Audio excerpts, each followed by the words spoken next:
我跟你讲啊，今天我同学这酒店开张啊，我买了一束花啊，这花了我好多钱的，你必须把它给我吃过来，知道吗？啊！我跟你讲啊，你今天乖一点啊，不要惹你妈妈生气。你也知道你妈妈脾气的，要是一发起火来啊，我让这全宴会厅的人都知道你叫陆离。哎呀，你来啦！好久不见，谢谢。他咋来了？哎，谁啊？我的口红还在吗？脸上妆化了没有？挺好的。还有时间去补妆吗？他怎么也来这里吃啊？黄彩霞。哦呦，是你呀！我还以为你瞧不上我们同学不来了呢。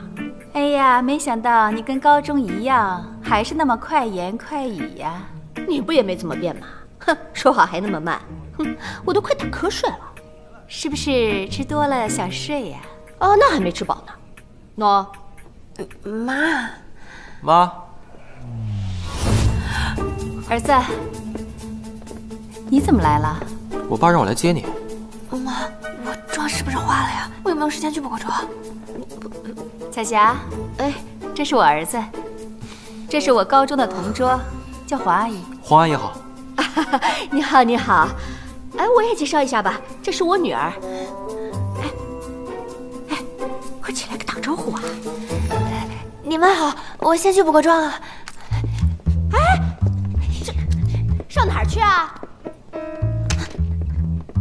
这孩子怎么这样？这不是跟你一模一样吗？没头没脑。